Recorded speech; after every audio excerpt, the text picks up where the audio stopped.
Peer পদ্ধতি কিসের পদ্ধতি?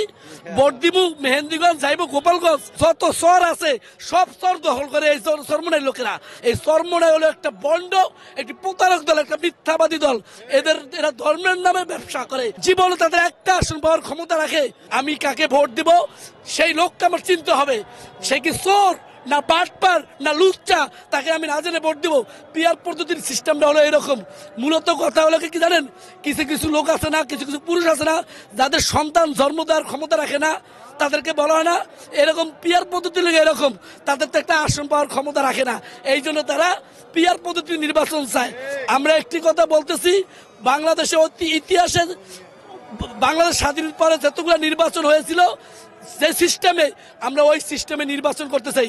আমরা শেখ হাসিনা যেমন একটা সময় শুরু করতো ইভিএম ইভিএম ইভিএম, কারণ তারা ইভিএম মাধ্যমে চুরি ছাড়া তারা ক্ষমতা আসতে পারবে না। আর এখন এই এনসিপি, ওই জামা চরমোনাই, তারা জানে যে তাদের কোনো এনসিপির তো একটা ইউনিয়ন পরিষদের মেম্বার হওয়ারই ক্ষমতা রাখে না। আমি চ্যালেঞ্জ করে বলতে পারি তারা ইউনিয়ন পরিষদের মেম্বার হওয়ার ক্ষমতা, কিন্তু তারা বিএনপিকে নিয়ে উল্টাপাল্টা মন্তব্য করে। জাতীয় ফুল হলো শাপলা, তারা জাতীয় ফুল প্রতীক চায় এবং বলে কি আমরা যদি জাতীয় প্রতীক শাপলা যদি না পাই তার বিএনপিও ধানের শীষ পাবে। আরে বিএনপি তোর জন্মের আগের দল, তুই তো আবার নগদে 2 দিন আগে জন্ম হয়েছিস, তোর জন্মের আগের দল হলো বিএনপি। বিএনপিকে নিয়ে উল্টাপাল্টা কথা বললে এটা কিন্তু ইনশাল্লাহ বাংলাদেশের মানুষ সহ্য করবে না। চরমোনাই যে ধর্ম ব্যবসায়ী, এটা আপনারা দেখেন বিভিন্ন তাদের যে মাহফিলের নামে তারা বিভিন্ন প্রকার একটা সাদার পায়তারা শুরু করছে। এটা সাদাবাজির গল্প করে না, সত্যিকার অর্থে চরমোনাই হলো একটা সাদাবাজের দল। এরা বিভিন্ন প্রকার, আপনি বরিশাল অঞ্চলে খবর নিয়ে দেন, যত চর আছে সব চর দখল করে এই চরমোনাই লোকেরা।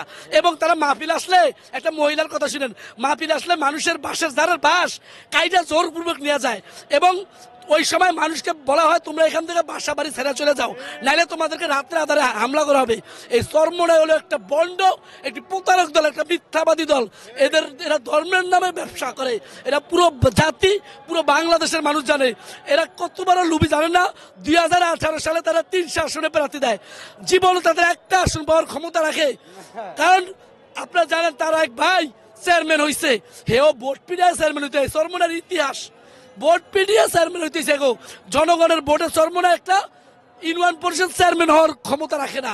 এই জন্য তারা এখন একটা নতুন সুর, পিয়ার পদ্ধতি। কিসের পদ্ধতি?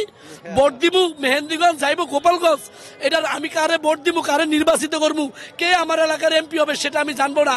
আমরা এই পদ্ধতিকে ঘৃণা করি। আমরা বাংলাদেশের শুরু থেকে জন্মলগ্ন স্বাধীনতার পর থেকে যে নির্বাচনগুলো হয়েছিল, আমি কাকে ভোট দিব সেই লোককে আমার চিনতে হবে। সে কি চোর না বাটপার না লুচ্চা, তাকে আমি না জেনে ভোট দিব। পিয়ার পদ্ধতির সিস্টেমটা হলো এরকম। মূলত কথা হলো কি জানেন, কিছু কিছু লোক আছে না, কিছু কিছু পুরুষ আছে না, যাদের সন্তান জন্ম দেওয়ার ক্ষমতা রাখে না, তাদেরকে বলা হয় না এরকম পিয়ার পদ্ধতি লেগে এরকম, তাদের তো একটা আসন পাওয়ার ক্ষমতা রাখে না। এই জন্য তারা পিয়ার পদ্ধতি নির্বাচন চায়। আমরা একটি কথা বলতেছি, বাংলাদেশে ইতিহাসে বাংলাদেশ স্বাধীনের পরে যতগুলো নির্বাচন হয়েছিল, যে সিস্টেমে আমরা ওই সিস্টেমে নির্বাচন করতে চাই। আমরা শেখ হাসিনা যেমন একটা সময় শুরু করতো ইভিএম ইভিএম ইভিএম, কারণ তারা ইভিএম মাধ্যমে চুরি ছাড়া তারা ক্ষমতা আসতে পারবে না। আর এখন এই এনসিপি, ওই জামা চরমোনাই, তারা জানে যে তাদের কোনো এনসিপির তো একটা ইউনিয়ন পরিষদের মেম্বার হওয়ারই ক্ষমতা রাখে না। আমি চ্যালেঞ্জ করে বলতে পারি তারা ইউনিয়ন পরিষদের মেম্বার হওয়ার ক্ষমতা, কিন্তু তারা বিএনপিকে নিয়ে উল্টাপাল্টা মন্তব্য করে।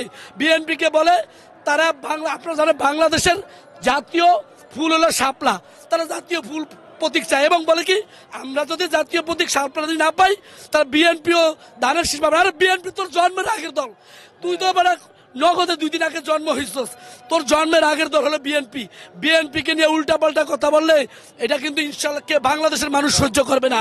কারণ বাংলাদেশের মানুষ স্বাধীনতার পক্ষের দল, বিএনপি স্বাধীনতার পক্ষের দল। বাংলাদেশের যতবার সংকট হয়েছে প্রত্যেকটা সংকট মোকাবেলা করছে বাংলাদেশ জাতীয়তাবাদী দল বিএনপি তথা জিয়া পরিবার। অতএব জিয়া পরিবারকে নিয়ে যারা মাঝে মন্তব্য করবো তাদের ইনশাল্লাহ রাজপথে তাদের দাঁত ভাঙা জবাব দেবে।